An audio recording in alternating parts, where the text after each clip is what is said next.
تو اللہ کا نام لے کر جو بڑا مہربان نہایت رحم والا ہے۔ ایک سورہ ہے جس کو ہم نے نازل کیا اور اس کے احکام کو فرض کر دیا اور اس میں صاف صاف آیتیں نازل کی تاکہ تم یاد رکھو۔ بدکاری کرنے والی عورت اور بدکاری کرنے والا مرد جب ان کی بدکاری ثابت ہو جائے تو دونوں میں سے ہر ایک کو 100 درے مارو، اور اگر تم اللہ اور روز آخر پر ایمان رکھتے ہو تو اللہ کے قانون کو نافذ کرنے میں تمہیں ان پر ہرگز ترس نہ آئے، اور چاہیے کہ ان کی سزا کے وقت مسلمانوں کی ایک جماعت بھی موجود ہو۔ بدکار مرد تو بدکار یا مشرک عورت کے سوا کسی سے نکاح نہیں کرتا، اور بدکار عورت کو بھی بدکار یا مشرک مرد کے سوا اور کوئی نکاح میں نہیں لاتا، اور یہ یعنی بدکار عورت سے نکاح کرنا مومنوں پر حرام ہے۔ اور جو لوگ پرہیزگار عورتوں کو بدکاری کا عیب لگائیں اور اس پر 4 گواہ نہ لائیں تو ان کو 80 درے مارو، اور کبھی ان کی شہادت قبول نہ کرو، اور یہی بد کردار ہیں۔ ہاں، جو اس کے بعد توبہ کر لیں اور اپنی حالت سنوار لیں تو اللہ بھی بخشنے والا ہے، مہربان ہے۔ جو لوگ اپنی بیویوں پر بدکاری کی تہمت لگائیں اور خود ان کے سوا اور گواہ نہ ہوں تو ہر ایک کی شہادت یہ ہے کہ پہلے تو 4 بار اللہ کی قسم کھائے کہ بے شک وہ سچا ہے، اور 5ویں بار یہ کہے کہ اگر وہ جھوٹا ہو تو اس پر اللہ کی لعنت۔ اور عورت سے سزا کو یہ بات ٹال سکتی ہے کہ وہ پہلے 4 بار اللہ کی قسم کھائے کہ بے شک یہ جھوٹا ہے، اور 5ویں دفعہ یوں کہے کہ اگر یہ سچا ہو تو مجھ پر اللہ کا غضب نازل ہو۔ اور اگر تم پر اللہ کا فضل اور اس کی مہربانی نہ ہوتی تو بہت سی خرابیاں پیدا ہو جاتی۔ اور یہ کہ اللہ توبہ قبول کرنے والا ہے، حکیم ہے۔ جن لوگوں نے یہ بہتان باندھا ہے وہ تمہیں میں سے ایک جماعت ہے، اس کو اپنے حق میں برا نہ سمجھنا، بلکہ وہ تمہارے لیے اچھا ہے۔ ان میں سے جس شخص نے گناہ کا جتنا حصہ لیا اس کے لیے اتنا وبال ہے،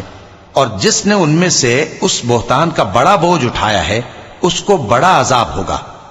جب تم نے وہ بات سنی تھی تو مومن مردوں اور عورتوں نے کیوں اپنے دلوں میں نیک گمان نہ کیا، اور کیوں نہ کہہ دیا کہ یہ کھلم کھلا بہتان ہے؟ یہ بہتان لگانے والے اپنی بات کی تصدیق کے لیے 4 گواہ کیوں نہ لائے؟ تو جب یہ گواہ نہیں لا سکے تو اللہ کے نزدیک یہی جھوٹے ہیں۔ اگر دنیا اور آخرت میں تم پر اللہ کا فضل اور اس کی رحمت نہ ہوتی تو جس شغل میں تم منہمک تھے اس کی وجہ سے تم پر بڑا سخت عذاب نازل ہوتا۔ جب تم اپنی زبانوں سے اس کا ایک دوسرے سے ذکر کرتے تھے اور اپنے منہ سے ایسی بات کہتے تھے جس کا تم کو کچھ بھی علم نہ تھا، اور تم اسے ایک ہلکی بات سمجھتے تھے، حالانکہ اللہ کے نزدیک وہ بڑی بھاری بات تھی۔ اور جب تم نے اسے سنا تھا تو کیوں نہ کہہ دیا کہ ہمیں شایع نہیں کہ ایسی بات زبان پر لائیں؟ پروردگار تو پاک ہے، یہ تو بہت بڑا بہتان ہے۔ اللہ تمہیں نصیحت کرتا ہے کہ اگر مومن ہو تو پھر کبھی ایسا کام نہ کرنا، اور اللہ تمہارے سمجھانے کے لیے اپنی آیتیں کھول کھول کر بیان فرماتا ہے، اور اللہ جاننے والا ہے، حکمت والا ہے۔ جو لوگ اس بات کو پسند کرتے ہیں کہ مومنوں میں بے حیائی یعنی تہمت بدکاری کی خبر پھیلے، ان کو دنیا اور آخرت میں دکھ دینے والا عذاب ہوگا، اور اللہ جانتا ہے اور تم نہیں جانتے۔ اور اگر تم پر اللہ کا فضل اور اس کی رحمت نہ ہوتی تو کیا کچھ نہ ہوتا، مگر وہ کریم ہے،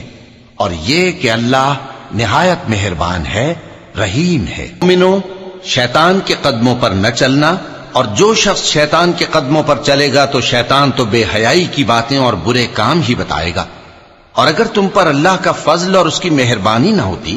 تو ایک شخص بھی تم میں پاک نہ ہو سکتا، مگر اللہ جس کو چاہتا ہے پاک کر دیتا ہے، اور اللہ سننے والا ہے، جاننے والا ہے۔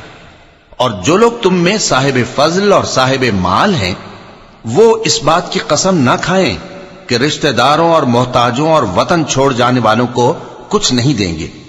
اور ان کو چاہیے کہ معاف کر دیں اور درگزر کریں۔ کیا تم پسند نہیں کرتے کہ اللہ تم کو بخش دے؟ اور اللہ تو بخشنے والا ہے، مہربان ہے۔ جو لوگ پرہیزگار اور برے کاموں سے بے خبر اور ایماندار عورتوں پر بدکاری کی تہمت لگاتے ہیں ان پر دنیا اور آخرت دونوں میں لعنت ہے، اور ان کو سخت عذاب ہوگا، یعنی قیامت کے روز جس دن ان کی زبانیں اور ہاتھ اور پاؤں سب ان کے کاموں کی گواہی دیں گے۔ اس دن اللہ ان کو ان کے اعمال کا پورا پورا اور ٹھیک ٹھیک بدلہ دے گا، اور ان کو معلوم ہو جائے گا کہ اللہ برحق اور حق کو ظاہر کرنے والا ہے۔ ناپاک عورتیں ناپاک مردوں کے لیے ہیں اور ناپاک مرد ناپاک عورتوں کے لیے، اور پاک عورتیں پاک مردوں کے لیے ہیں اور پاک مرد پاک عورتوں کے لیے۔ یہ پاک لوگ ان جھوٹوں کی باتوں سے بری ہیں اور ان کے لیے بخشش اور نیک روزی ہے۔ مومنوں، اپنے گھروں کے سوا دوسرے لوگوں کے گھروں میں گھر والوں سے اجازت لیے اور ان کو سلام کیے بغیر داخل نہ ہوا کرو، یہ تمہارے حق میں بہتر ہے، اور ہم یہ نصیحت اس لیے کرتے ہیں کہ شاید تم یاد رکھو۔ پھر اگر تم گھر میں کسی کو موجود نہ پاؤ تو جب تک تم کو اجازت نہ دی جائے اس میں مت داخل ہو، اور اگر یہ کہا جائے کہ اس وقت لوٹ جاؤ تو لوٹ جایا کرو، یہ تمہارے لیے بڑی پاکیزگی کی بات ہے، اور جو کام تم کرتے ہو اللہ سب جانتا ہے۔ ہاں، اگر تم کسی ایسے مکان میں جاؤ جس میں کوئی نہ بستا ہو اور اس میں تمہارا اسباب رکھا ہو تو تم پر کچھ گناہ نہیں، اور جو کچھ تم ظاہر کرتے ہو اور جو پوشیدہ کرتے ہو اللہ کو سب معلوم ہے۔ مومن مردوں سے کہہ دو کہ اپنی نظریں نیچی رکھا کریں اور اپنی شرمگاہوں کی حفاظت کیا کریں، یہ ان کے لیے بڑی پاکیزگی کی بات ہے، اور جو کام یہ کرتے ہیں اللہ ان سے خبردار ہے۔ اور مومن عورتوں سے کہہ دو کہ وہ بھی اپنی نگاہیں نیچی رکھا کریں اور اپنی شرمگاہوں کی حفاظت کیا کریں،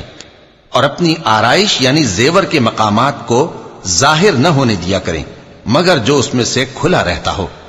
اور اپنے سینوں پر اوڑھنیاں اوڑھے رہا کریں، اور اپنے خاوند اور باپ اور خسر اور بیٹوں اور خاوند کے بیٹوں اور بھائیوں اور بھتیجوں اور بھانجوں اور اپنی جیسی مومن عورتوں اور لونڈی غلاموں کے سوا نیز ان خدام کے جو عورتوں کی خواہش نہ رکھیں، یا ایسے لڑکوں کے جو عورتوں کے پردے کی چیزوں سے واقف نہ ہوں۔ غرض ان لوگوں کے سوا کسی پر اپنی زینت اور سنگھار کے مقامات کو ظاہر نہ ہونے دیں، اور اپنے پاؤں ایسے طور سے زمین پر نہ ماریں کہ جھنکار کانوں میں پہنچے اور ان کا پوشیدہ زیور معلوم ہو جائے۔ اور مومنوں، سب اللہ کے آگے توبہ کرو تاکہ فلاح پاؤ، اور اپنی قوم کی بیوہ عورتوں کے نکاح کر دیا کرو، اور اپنے غلاموں اور لونڈیوں کے بھی جو نیک ہوں نکاح کر دیا کرو۔ اگر وہ مفلس ہوں گے تو اللہ ان کو اپنے فضل سے غنی کر دے گا،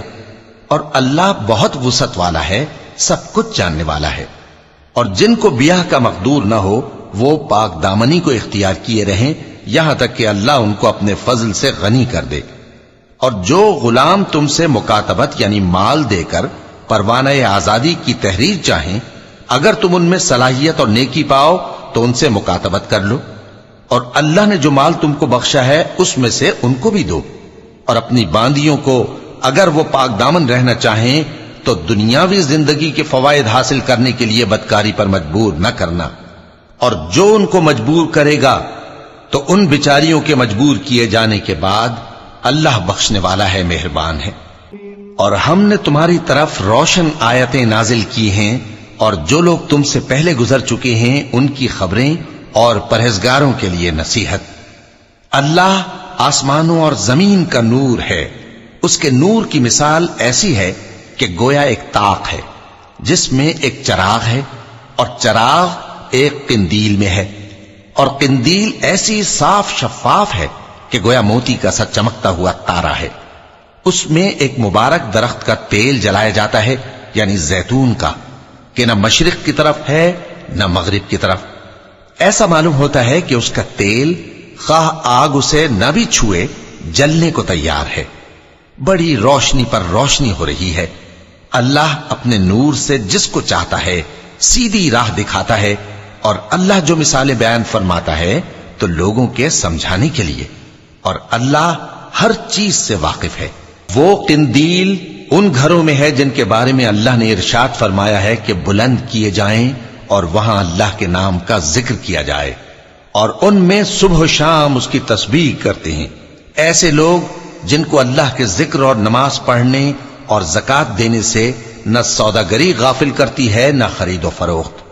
وہ اس دن سے جب دل خوف اور گھبراہٹ کے سبب الٹ جائیں گے اور آنکھیں اوپر چڑھ جائیں گی ڈرتے ہیں، تاکہ اللہ ان کو ان کے اعمال کا بہت اچھا بدلہ دے اور اپنے فضل سے زیادہ بھی عطا فرمائے، اور اللہ جس کو چاہتا ہے بے حساب رزق دیتا ہے۔ اور جن لوگوں نے کفر کیا ان کے اعمال کی مثال ایسی ہے جیسے میدان میں ریت کہ پیاسا اسے پانی سمجھے، یہاں تک کہ جب اس کے پاس آئے تو اسے کچھ بھی نہ پائے اور اللہ ہی کو اپنے پاس دیکھے تو وہ اسے اس کا حساب پورا پورا چکا دے، اور اللہ جلد حساب کرنے والا ہے۔ یا ان کے اعمال کی مثال ایسی ہے جیسے گہرے سمندر میں اندھیرے جس پر لہر چڑھی چلی آتی ہو اور اس کے اوپر اور لہر آ رہی ہو اور اس کے اوپر بادل ہو، غرض اندھیرے ہی اندھیرے ہوں، ایک پر ایک چھایا ہوا، جب اپنا ہاتھ نکالے تو کچھ نہ دیکھ سکے، اور جس کو اللہ روشنی نہ دے اس کو کہیں بھی روشنی نہیں مل سکتی۔ کیا تم نے نہیں دیکھا کہ جو لوگ آسمانوں اور زمین میں ہیں اللہ کی تسبیح کرتے رہتے ہیں، اور پر پھیلائے ہوئے پرندے بھی، اور سب اپنی نماز اور تسبیح کے طریقے سے واقف ہیں، اور جو کچھ وہ کرتے ہیں سب اللہ کو معلوم ہے، اور آسمان اور زمین کی بادشاہی اللہ ہی کے لیے ہے اور اللہ ہی کی طرف لوٹ کر جانا ہے۔ کیا تم نے نہیں دیکھا کہ اللہ ہی بادلوں کو چلاتا ہے، پھر ان کو آپس میں ملا دیتا ہے، پھر ان کو تہ بتہ کر دیتا ہے، پھر تم دیکھتے ہو کہ بادل سے مے نکل کر برس رہا ہے، اور آسمان میں جو اولوں کے پہاڑ ہیں ان سے اولے نازل کرتا ہے، تو جس پر چاہتا ہے اس کو برسا دیتا ہے اور جس سے چاہتا ہے ہٹا رکھتا ہے، اور بادل میں جو بجلی ہوتی ہے اس کی چمک آنکھوں کو خیرہ کر کے بینائی کو اچکے لیے جاتی ہے۔ اللہ ہی رات اور دن کو بدلتا رہتا ہے، اہل بصارت کے لیے اس میں بڑی عبرت ہے۔ اور اللہ ہی نے ہر چلنے پھرنے والے جاندار کو پانی سے پیدا کیا، تو ان میں سے بعض ایسے ہیں کہ پیٹ کے بل چلتے ہیں، اور بعض ایسے ہیں جو 2 پاؤں پر چلتے ہیں، اور بعض ایسے ہیں جو 4 پاؤں پر چلتے ہیں۔ اللہ جو چاہتا ہے پیدا کرتا ہے، بے شک اللہ ہر چیز پر قادر ہے۔ ہم ہی نے روشن آیتیں نازل کی ہیں، اور اللہ جس کو چاہتا ہے سیدھے راستے کی طرف ہدایت کرتا ہے۔ بعض لوگ کہتے ہیں کہ ہم اللہ پر اور رسول پر ایمان لائے اور ان کا حکم مان لیا، پھر اس کے بعد ان میں سے ایک فریق پھر جاتا ہے، اور یہ لوگ صاحب ایمان ہی نہیں ہیں، اور جب ان کو اللہ اور اس کے رسول کی طرف بلایا جاتا ہے تاکہ پیغمبر ان کا قضیہ چکا دیں تو ان میں سے ایک فریق منہ پھیر لیتا ہے، اور اگر ان کو حق ملتا ہو تو اس کی طرف قبول کر کے چلے آتے ہیں۔ کیا ان کے دلوں میں بیماری ہے یا یہ شک میں ہیں، یا ان کو یہ خوف ہے کہ اللہ اور اس کا رسول ان پر ظلم کریں گے؟ نہیں، بلکہ یہ خود ہی ظالم ہیں۔ مومنوں کی تو یہ بات ہے کہ جب اللہ اور اس کے رسول کی طرف بلائے جائیں تاکہ وہ ان میں فیصلہ کریں تو کہیں کہ ہم نے حکم سن لیا اور مان لیا، اور یہی لوگ فلاح پانے والے ہیں۔ اور جو شخص اللہ اور اس کے رسول کی فرما برداری کرے گا اور اس سے ڈرے گا اور اس کا تقوی اختیار کرے گا تو ایسے ہی لوگ مراد کو پہنچنے والے ہیں۔ اور یہ اللہ کی سخت سخت قسمیں کھاتے ہیں کہ اگر تم ان کو حکم دو تو سب گھروں سے نکل کھڑے ہوں۔ کہہ دو کہ قسمیں مت کھاؤ، پسندیدہ فرما برداری درکار ہے، بے شک اللہ تمہارے سب اعمال سے خبردار ہے۔ کہہ دو کہ اللہ کی فرما برداری کرو اور رسول کے حکم پر چلو، اگر منہ موڑو گے تو رسول پر اس چیز کا ادا کرنا ہے جو ان کے ذمے ہے، اور تم پر اس چیز کا ادا کرنا ہے جو تمہارے ذمے ہے،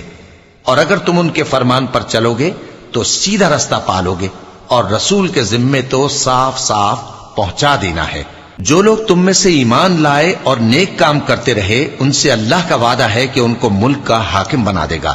جیسا ان سے پہلے لوگوں کو حاکم بنایا تھا،